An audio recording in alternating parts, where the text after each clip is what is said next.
Hi, everyone. Welcome back to another episode of the Discovery Pod with Eve. I am Eve Richards. We've got such an exciting show today. We are going to be chatting with Jennifer Murphy. More into Jennifer's background in a minute. I am co-hosting this episode with my dear friend from Hawaii, actress Joan Powers. Joan has been in shows like NCIS Hawaii, Magnum P.I. So it is so good to welcome Joan back to the Discovery Pod with Eve. Thank you so much, Eve. I love being on this show and I love spending time with you. I missed you so much. It's so good to see you. I hope your family's doing well They and are your doing boys. well. Mm-hmm. So, Joan, I know you've been busy. I check on Instagram and you are in New York and you're working on all of these different things. Tell the audience what you're currently working on that you'd like to promote. Well, I recently filmed a pilot in Nyack, New York. So it's a murder mystery, really exciting. I hope it gets picked up. And also filmed on 53 Tuesdays. It's a love story. It's kind of based on true events. That's wonderful.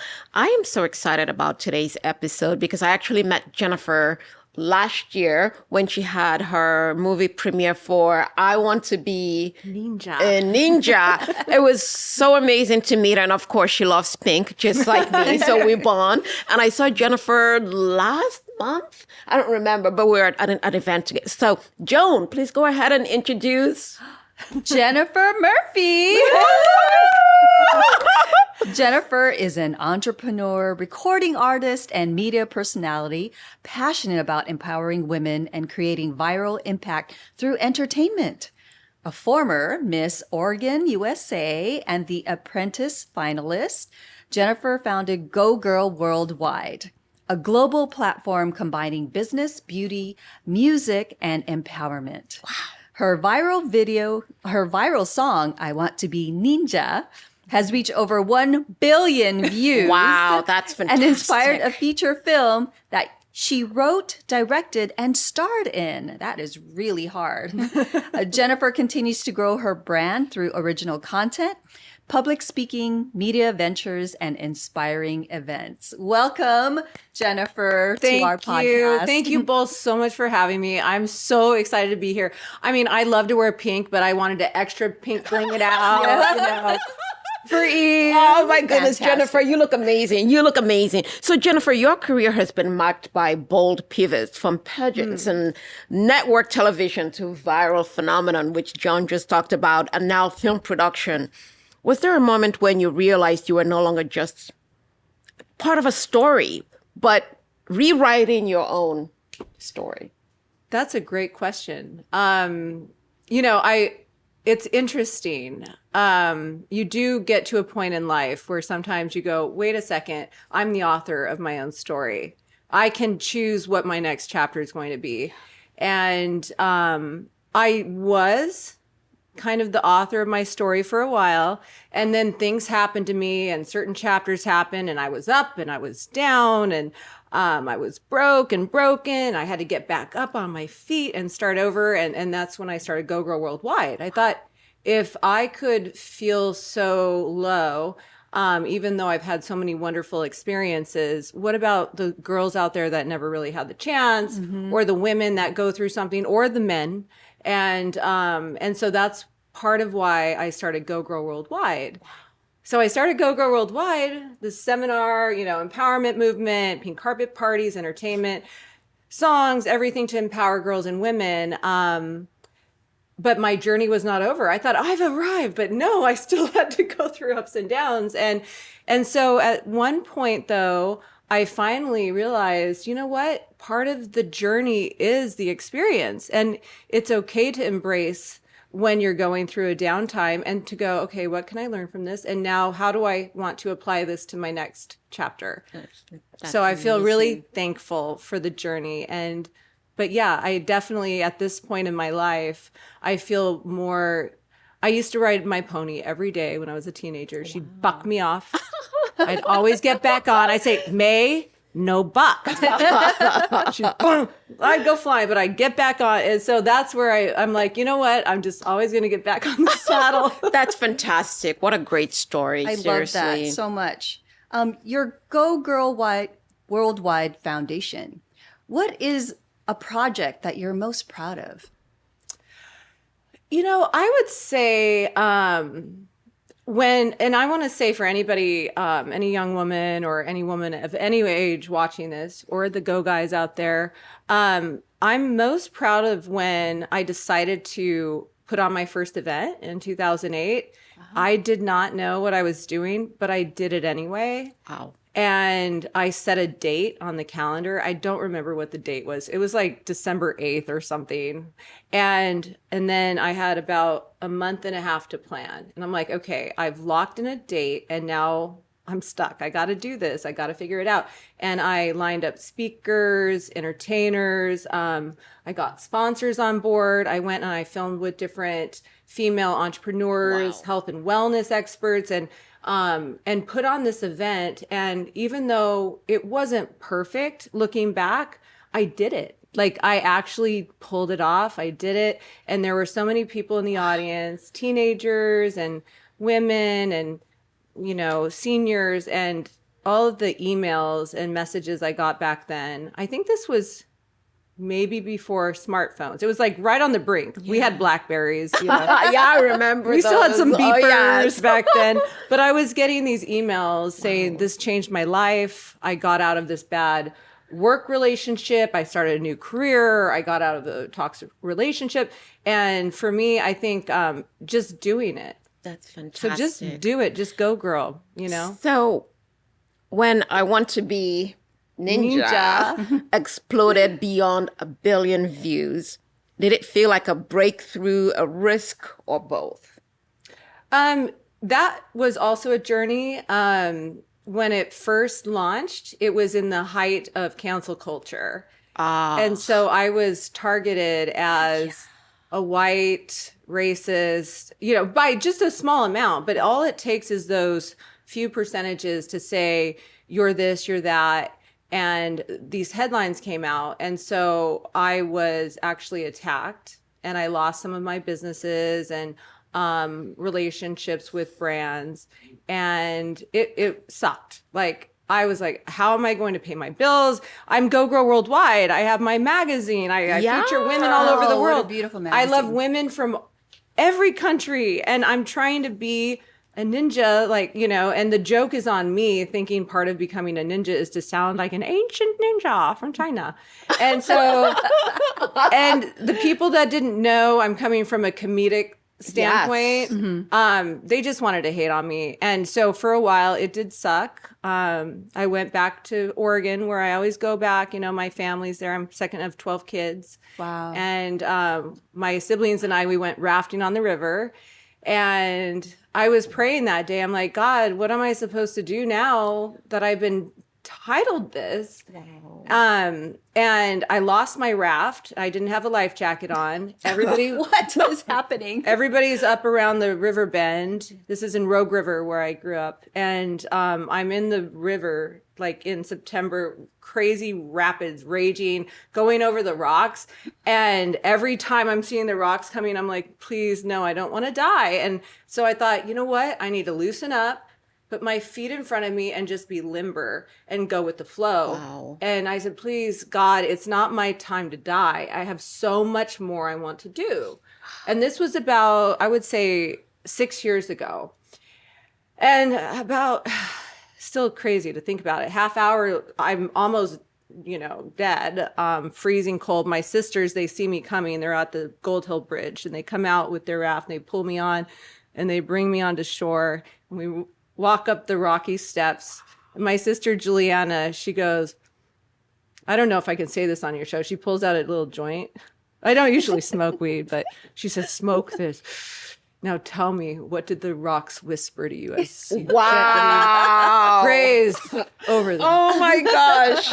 And I said, they said, go with the flow. She's like, that's it. Go with the flow. I love that story. So we go across the street. There's fiddlers at this ranch, and this little party going on. We're doing cartwheels, and I'm just so thankful to be alive. And turns out 5 days before that, a woman died in that same stretch of the river. Oh my and gosh. so for me, I was like, okay, I have a second chance now. Yes. And I'm going to go with the flow. I love that story. Oh my gosh. is so impactful. So Then I made the music inspirational. video. I went to China. I did the movie now. Yes. And I would say now the movie is so, I mean, can I tell you a secret? Yeah. Yeah. Okay. So I'm staying at a hotel right nearby, right? Yeah. Came in from Orange County for filming for another movie shoot and music video. And of course for you. And so last night I was going to go get a snack like around 10 o'clock. And I walk up the street and I see Beanie's Barney. Yeah. And I'm like, wait, 20 years ago, I used to do karaoke there. What? Turns out it was karaoke night last night. So you went in. So I'm in line. I'm like, wait, why am I in line? Like, I had to stand in line with everybody else. And then finally I get in and I went to the guy. I go, can I do my own song? He's like, well, is it on the list? I go, wait, here it is. He goes, it says it's not available yet. But is it on YouTube? I go, yeah. Yes, it Wow. So we play the Absolutely. music video on all the screens. There's like 100 screens in the whole, That's fantastic. And so I'm on stage and I sing my own song and I get this audience, like everybody in the restaurant comes up to, and people from all over the world, Australia and Germany, they're like, wait. That's and- fantastic. Yeah. So, it was kind of like a full circle. Circle, yeah. Yeah. You never know, right? You never know. Yeah, exactly. Piggybacking on that, what was the experience like to take your viral song and turn it into a movie, a feature film? I mean, what part of the production process surprised you the most? Well, being an actress, and you probably have done some producing, I would imagine. So it's a lot of work, more work than I had originally thought, because I've made YouTube videos for years. And, there's scenes and you don't always film it in the right order. You piece it together. But a movie, my goodness, there's so many scenes. There's so many people involved. First, I wrote a business plan and I pitched investors. So I had to get the money.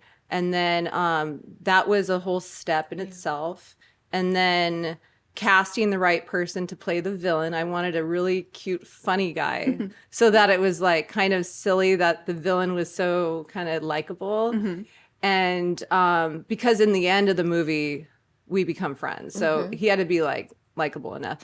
And then just the whole process. At first, I'm just filming all of these scenes, and then I had this editor and I'm giving him all the footage and my shot list, and he's like, wait a second, what's where and what's this? And I'm like, oh, it's kind of like a puzzle, just figure it out.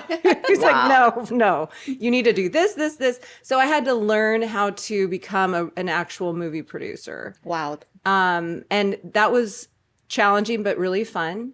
I play 11 different characters in my movie, kind of like Eddie Murphy, Jennifer Murphy. So all the different wigs. Because I'm like, who could play this? I don't have time to cast someone. Oh, I'll be that person. That's fantastic. But there's a couple hundred people in my movie. There's a handful of really, well-known stars. Someone who's a Jackie Chan's Stunt double. Yeah. And one person that I get to see all the time, and I'm seeing his journey because he's so cute. And I have to remember him from the premiere, Preston. Oh, he I was love so him. cute. And now he's 12, 13, I think. Such a young, handsome man. Handsome kid. hardworking. And you see him, and he's been in everything. And I'm seeing his journey on Instagram and all. And he's seeing a child becoming a little teenager or whatever age he is. It's fantastic. He's an incredible actor. He really is. And my friend Regan Machado is in the movie. He's a world-renowned Brazilian jiu-jitsu champion. I met him about 20 years ago, back when I lived here. And we filmed yesterday. He's the owner of the Academy Beverly Hills. So he trains Keanu Reeves, Ashton Kutcher, Scarlett Johansson, all, a lot of big people. So he and his team are helping me with my new music video. So we filmed yesterday for I Want to Be an MMA Fighter. Because why stop at Ninja when you can do all of Taekwondo, kickboxing, Muay Thai, Take judo. it all on. Yeah, films galore. It's incredible. Jennifer, we've been chatting quite a bit. And one of the things that I really admired about your story, your journey is you went through some very difficult times because you used to live in Beverly Hills before you moved to Orange County. You were on The Apprentice, a finalist, and all of that. But yet you still had those difficulties. But here you are today. Talk about a businesswoman who knows how to reinvent. How did you do it with all of those things that you went through in life? The highs and the lows. How did I do it? How am I Reinvent doing yourself. Yes. And here you are. And sort of doing everything, music, Yeah. producing, the magazine, GoGirl, How do you worldwide. keep going? Yes. I think, well, first of all, prayer, and gratitude, looking at the glass half full, right? Wow. What am I grateful for, thankful for, and what can I do instead of what can't I do? I love that. And having to Great remind mindset. yourself that, because it's not automatic. You know, sometimes if you're feeling down, you're not smiling, but if you make yourself smile, it'll send endorphins. And you have to remind yourself that reaching out and surrounding yourself with people that you look up to, that will inspire you, staying away from people that bring you down. You know, Oh, yes. people like us and like a lot of people watching, we want to help everyone. Of course. But if you are so focused on trying to pull everyone up all the time, it's bringing you down and you're not able to be that light. So you have to be wise about that, be discerning about that.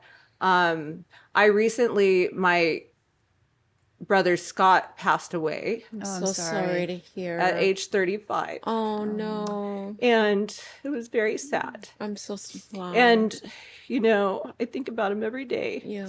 But I know, and I still get emotional. Of course. But I keep myself just going, okay, Scott wants me to crush it. Yes. Scott and wants- you are crushing it. You are. Yeah. You really You're are. doing it, yeah. You are. So You just are. like, you know, have the negative things drive you forward and have the positive things keep lifting you up.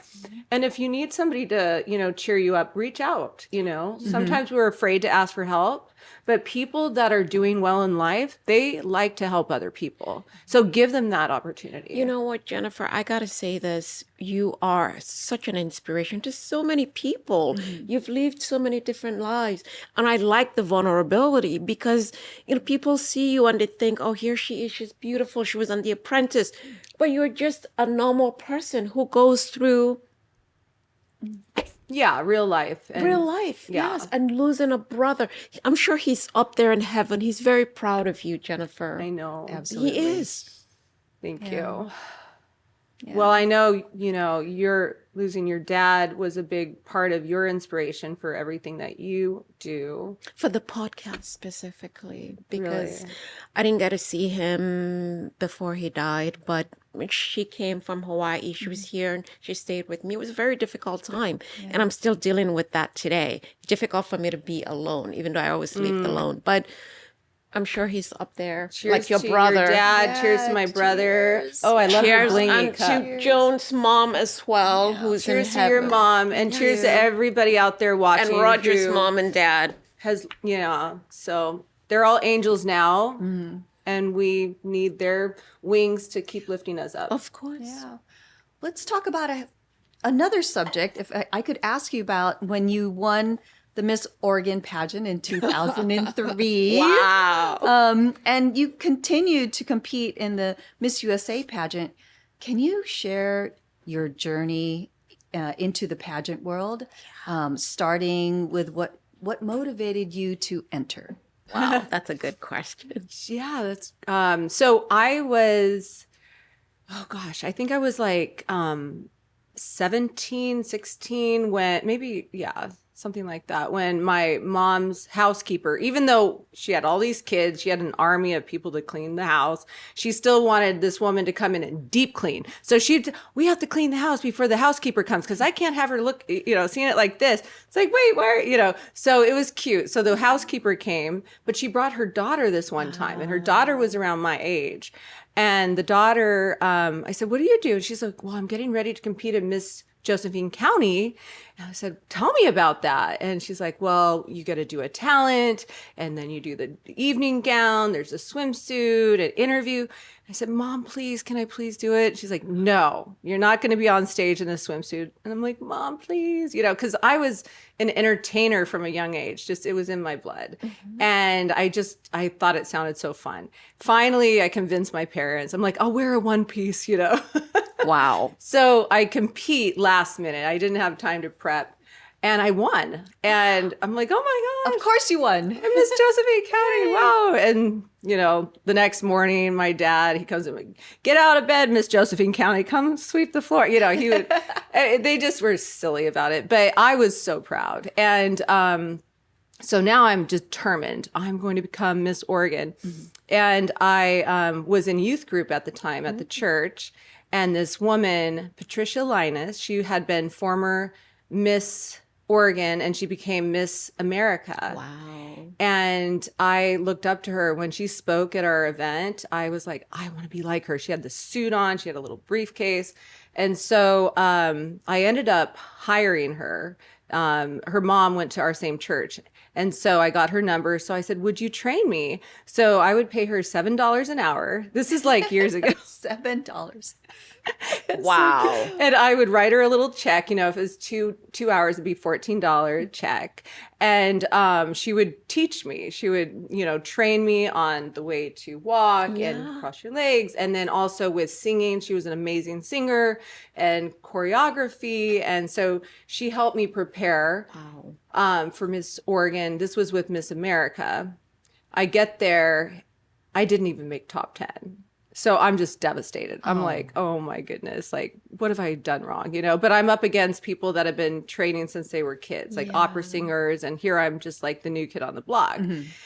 So, but I'm determined, right? So I keep training. And then the next year I get top 10. The next year I'm second runner up. And this woman came up to me on stage or near the stage. And she said, good job, but I'm with the Miss Oregon USA. There's no talent for that one. You'll win. I'm like, wait, is that? That's great. Thank you so much. Wait, is that that's not really a compliment. Wow. So I go there, I do that pageant. It's a breeze. I win. And then I go to Miss USA and I become top 10 there. That's the night I met Donald Trump. That's another story. Wow. That's for another episode. Yes, it is. Roger's right there and has the 3-minute mark. So Jennifer, if you were to have dinner with anyone, 3 people dead or alive, who would it be and why? Oh my goodness. One would be my grandma Murphy. She was my best friend. She introduced me to Mother Teresa when I was 7. Wow. She's a big part of who I am today. Oh my God. So definitely her. Yeah. Who wouldn't choose Jesus? Of course. For sure. And then maybe my brother. Oh, Jennifer, thank you for sharing your journey with such openness, humor, and courage. I mean, what makes your story so compelling isn't just success, it's your ability to constantly rewrite your story, even when the world tries to write it for you. From pageants to prime time, from viral to visionary storyteller. Thank you for inspiring so many others, Joan. Thank you. What an amazing episode. I mean, it's been fantastic having Jennifer here. I love having her here. And I appreciate you both. We can go on and on and on and on. What an inspiring interview. I mean, this has been fantastic. Roger, thank you for producing. Thank you, Roger. Thank you. Archer, I'm sure I'm not pronouncing his name correctly, but please, behind the cameras, Joan, thank you for coming from Hawaii, being here. Jennifer, so good seeing you. Ladies and gentlemen, please watch this episode on the Discovery Pod with Eve's YouTube channel or any of the podcast platforms. It's been such an honor having Jennifer here with us today. What a fantastic episode. Yes. Again, ladies and gentlemen, please remember to watch us every Thursday at noon Pacific time. You never know who's going to stop by next week. Until then, bye, everyone. Thank you, Jennifer. Thank you, Joan, Roger, Asher. Bye.